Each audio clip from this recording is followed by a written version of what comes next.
Salam sejahtera, terima kasih karena bersama dengan saya di Nazilin Unity Channel. Ini perkembangan terkini tentang titah edendum. Kata ahli parlimen PKR Hasan Abdul Karim yang selama ini banyak bercakap menentang ataupun banyak mengkritik Anwar Ibrahim, walaupun dia seringkali mengkritik dan mencetuskan kontroversi terhadap Anwar Ibrahim dan juga kerajaan perpaduan, kali ini dia kata jangan libat Majlis Raja-Raja bincang di parlimen, kata ahli parlimen PKR. Seorang ahli parlimen PKR menepis cadangan peguam Hanif Katri Abdullah untuk Majlis Raja-Raja membincangkan dakwaan Putrajaya enggan mengakui dan melaksanakan titah edendum berhubung hukuman penjara Najib Razak. Ahli Parlimen Pasir Gudang Hasan Abdul Karim berkata, isu berkenaan lebih sesuai dibincang di Parlimen. Hanif Katri dikatakan memohon Majlis Raja-Raja mengadakan mesyuarat khas bagi membincangkan keingkaran Perdana Menteri Anwar Ibrahim dan Peguam Negara sebelum ini mengakui kewujudan titah edendum berkaitan bekas Najib. Hanif Katri mempersoalkan mengapa sebelum ini Perdana Menteri Anwar Ibrahim berdiam diri dan tidak mengakui kewujudan titah berkenaan. Cadangan Hanif Katri yang ingin melibatkan Majlis Raja-Raja adalah satu tindakan yang bahaya yang boleh membawa wujudnya krisis perlembagaan di negara ini, kata ahli Parlimen Pasir Gudang Hasan Abdul Karim dalam satu kenyataan. Mengulas lanjut mengenai perkara ini, Hasan mengingatkan Hanif kepada peruntukan di bawah Perlembagaan Persekutuan yang menetapkan kuasa Majlis Raja-Raja. Menurut Hasan, Majlis Raja-Raja tidak mempunyai kuasa sedemikian untuk membincangkan dakwaan keengganan Perdana Menteri seperti yang disarankan oleh Hanif. Sebaliknya, tegas Hasan, platform yang sesuai untuk merujuk Perdana Menteri ialah Parlimen.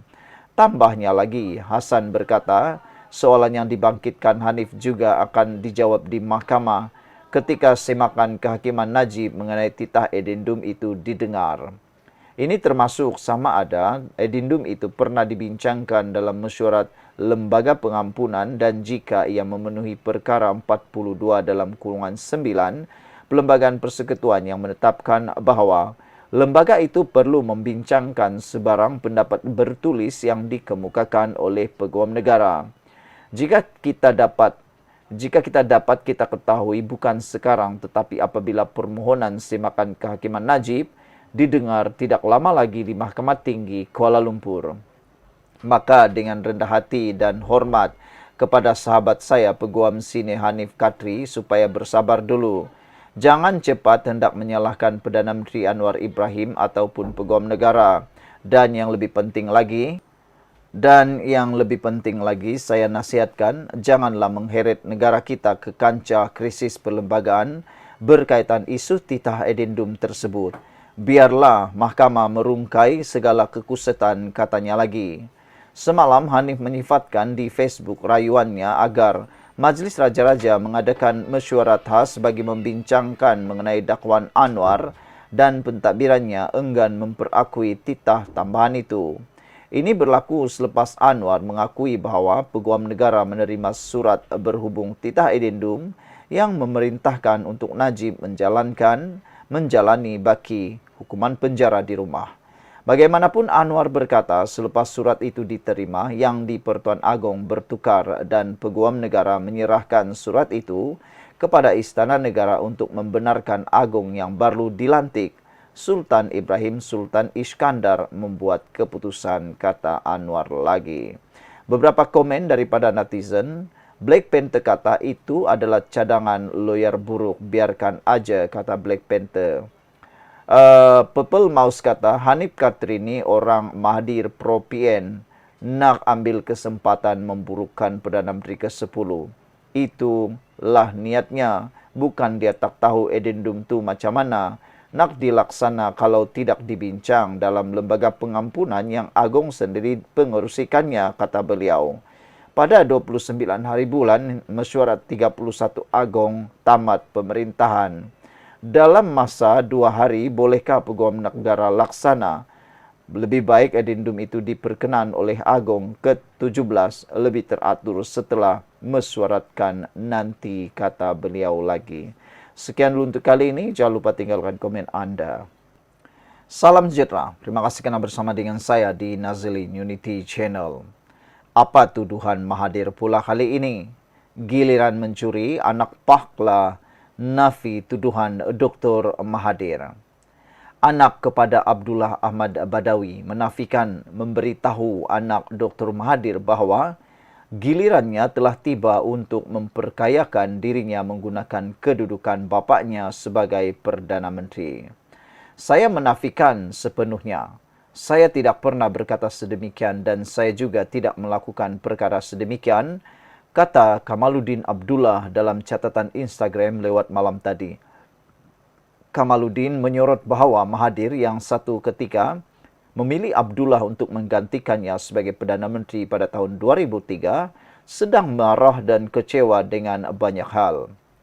Mahathir jelas sangat kecewa dan sangat marah dengan banyak perkara terhadap ramai orang, katanya lagi. Kamaluddin bagaimanapun tidak membalas serangan Mahathir dan sebaliknya menyeru orang ramai mendoakan bekas Perdana Menteri itu yang mencecah usia 100 tahun ini.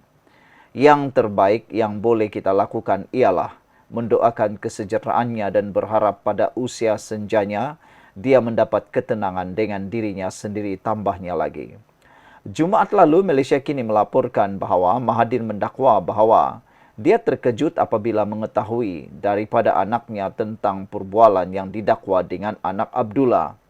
Mereka penggantinya percaya semasa saya menjadi Perdana Menteri, saya menyalahgunakan kuasa dan korup. Anak Abdullah memberitahu anak saya, sebelum ini giliran kamu, sekarang giliran kami. Giliran untuk apa? Untuk mencuri wang. Saya terkejut, kata Mahathir lagi. Mahathir mengeluh bahawa daripada menumpukan kepada memimpin dan membina negara, mereka melihat kuasa Perdana Menteri sebagai cara untuk memperkayakan diri mereka sendiri.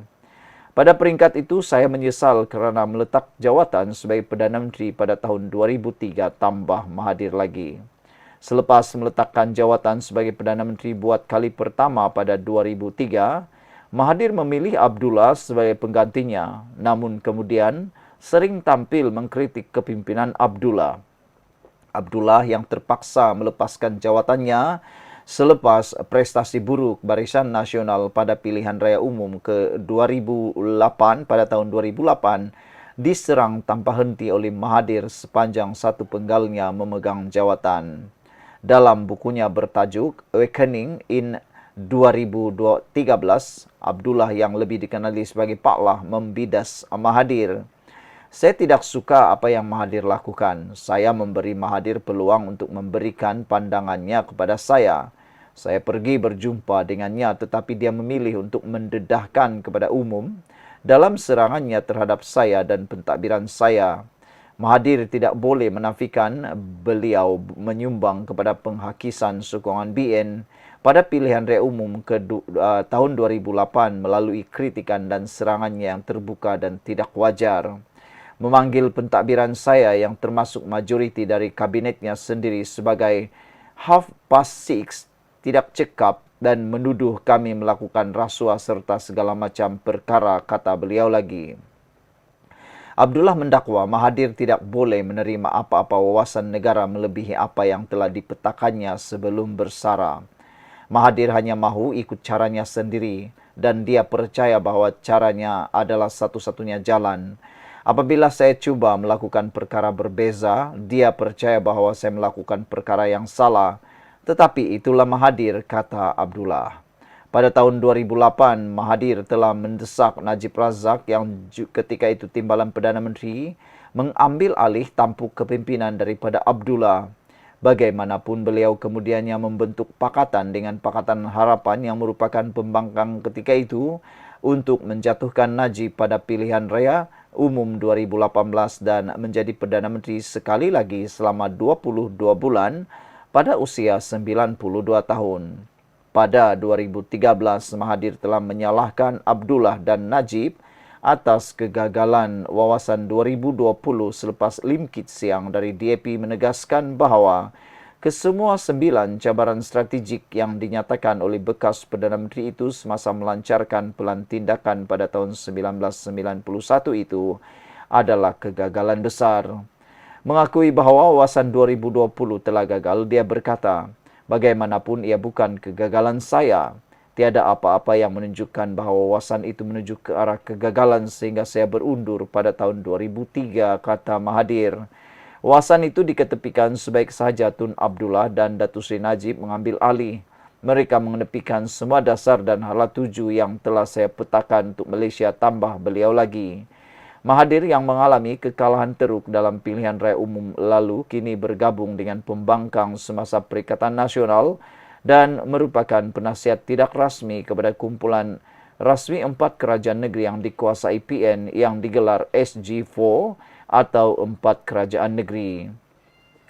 Beberapa komen daripada netizen untuk isu kali ini. Apa pula komen anda? Antara komen daripada netizen, Mujahid kata, tak tahulah apa nak jadi, apa dia katakan, saya percaya juga sikit-sikit, kata Mujahid.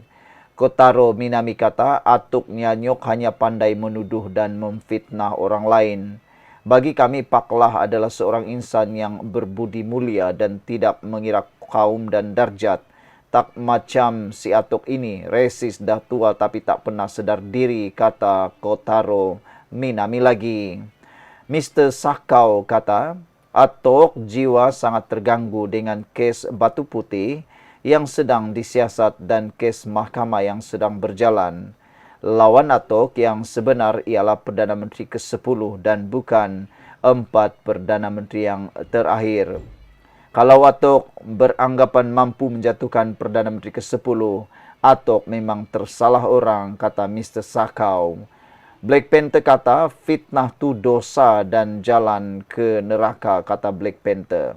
Anak JB pula kata, Tun Mahathir walaupun sudah menghampiri 100 tahun masih berusaha untuk kekal relevan dalam politik Malaysia. Malah beliau sering dilihat seolah-olah masih bercita-cita untuk kembali menjadi Perdana Menteri. Meskipun telah menjawat jawatan itu sebanyak 2 kali sebelum ini. Salah satu kelemahan terbesar Mahathir ialah kepercayaan bahawa hanya dirinya yang berkebolehan dan layak mentadbir negara. Sikap ini menjadikannya beliau seorang pemimpin yang sukar menerima pandangan berbeza dan seringkali melihat pandangan orang lain sebagai tidak setanding dengan pemikirannya. Mahathir juga dikenali sebagai seorang individu yang menyimpan dendam politik, menjadikannya sukar untuk memaafkan atau melupakan perselisihan dengan pihak-pihak tertentu. Dalam banyak hal, ini mencetuskan konflik yang berpanjangan dengan pelbagai tokoh politik, termasuk mereka yang dahulunya pernah menjadi sekutunya.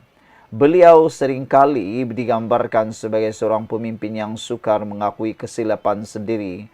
Dalam pandangannya, beliaulah yang sempurna, manakala pihak lain sering disalahkan atas kegagalan atau kelemahan tertentu. Ini mencerminkan keteguhan pendirian Mahathir tetapi pada masa yang sama menghalang pembaharuan dan penerimaan idea-idea baharu.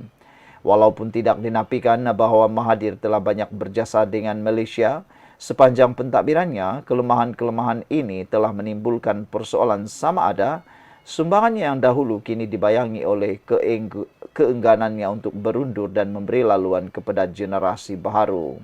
Jimmy Page kata, Tun sokong menantu Pak Lah, KJ tapi tak setuju kalau semua bila dah jadi pemimpin nak sakau. Kamal memang dah lama buat bisnes, tak sakau, kata Jimmy Page. Mokzani pun buat oil and gas industry. Semua cuba nasib, ada yang berjaya, ada yang tak. Tun relevan, dia je boleh satukan Melayu, kata Jimmy Page. Wah, itu pendapat Jimmy Page lah kan. Sekian dulu untuk kali ini. Jangan lupa tinggalkan komen anda. Salam sejahtera, terima kasih kerana bersama dengan saya di Nazlin Unity Channel. Satu lagi pendedahan berkait 1MDB selepas Najib menang di dalam kes titah addendum untuk semakan. Akhirnya satu lagi pendedahan yang luar biasa oleh Khairi Jamaluddin. Khairi kata, 1MDB tiada apa boleh pertahan. Itu kata Khairi Jamaluddin dulu. Beberapa bulan selepas UMNO tewas mengejut pada 9 Mei, Khairi Jamaluddin meluahkan perasaan yang selama ini terbuku sebagai anggota Kabinet Datuk Seri Najib Razak. Isu-isu lain pun tetap dikaitkan dengan 1MDB, misalnya kos sara hidup dan GST, kerana terpaksa membayar hutang 1MDB. Gaya hidup Rosmah, Datin Seri Rosmah Mansur minta maaflah, juga dikaitkan dengan 1MDB. Jadi semua dikaitkan dengan 1MDB, katanya dalam wawancara dengan Mingguan Malaysia 18 November tahun 2018. Dalam wawancara itu, beliau juga berkata, tidak timbul dahulu sokong, sekarang tidak sokong, lalang dan sebagainya. Takkan kita hendak tegakkan benang yang basah, kata Khairi lagi. Samalah utusan dengan KJ, Khairi Jamaluddin, dulu dua-dua lalang. Dahulu sokong tetapi sekarang ini sudah tidak sokong, kita semua kena tipu. Ada lagi petikan menarik. Kalau pecat dan ambil tindakan, kerisauannya kita berpecah. Ada yang cadangkan supaya kumpulan yang masih tidak boleh menerima realiti itu dan kumpulan yang macam saya, elok kita duduk semeja bincang. Tetapi bincang macam mana pun ia akan balik kepada soalan itu juga. Mereka tidak boleh terima realiti. Bagi Datuk Lokman Nur Adam, Najib tidak salah dan skandal 1MDB tidak wujud. Jadi di situ dah ada satu jurang terlalu besar antara saya dan dia yang tidak dapat ditutup. Memetik wawancara klasik itu, portal Msta pada hari yang sama melaporkan Khairi berkata, ahli UMNO tidak boleh mempertahankan isu 1MDB kerana tiada apa untuk mempertahankannya. 1MDB bukan satu persepsi atau fitnah, tetapi merupakan satu kes yang terbukti di Amerika Syarikat. Apa yang ada untuk disembunyikan, hanya mengakuinya, kata beliau lagi. Menurut Msta lagi, berdasarkan wawancara akhbar UMNO itu, beliau menolak tanggapan 1MDB memberi manfaat kepada rakyat. Kita tak boleh membersihkan cuci dosa rompakan itu dengan menggunakan sebahagian daripada duit yang dirompak itu untuk melakukan kebaikan, katanya seperti dipetik.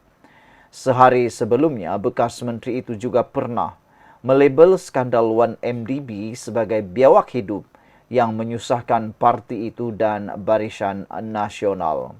UMNO dan BN tak mahu lagi memikul biawak hidup ini. Kes 1MDB ini harus diselesaikan. Kami, UMNO dan BN mahu kebenaran dan cerita sebenar mengenai 1MDB. Saya sebagai bekas anggota Kabinet Kerajaan terdahulu BN tidak mengetahui beberapa perkara dan ada juga perkara dirahsiakan daripada pengetahuan kami semua, katanya pada 17 Ogos 2018. Hari ini, 10 Januari 2024, menurut Malaysia Kini, Khairi menuduh seorang menteri UMNO bersubahat menyembunyikan dokumen tambahan yang membenarkan Najib menghabiskan hukuman dengan perintah tahanan di rumah. Berbalik kepada UMNO, ini menteri kena jawab. Kenapa menteri UMNO bersubahat menyorok adendum ini?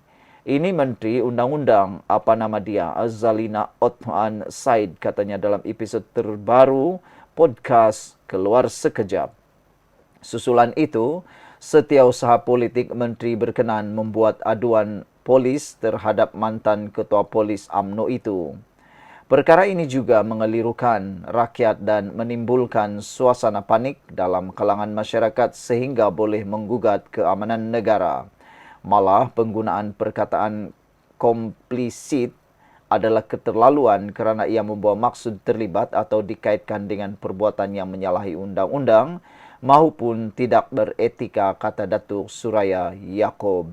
Selepas Azalina, giliran Setiausaha Politik Zaliha pula buat laporan polis terhadap KJ.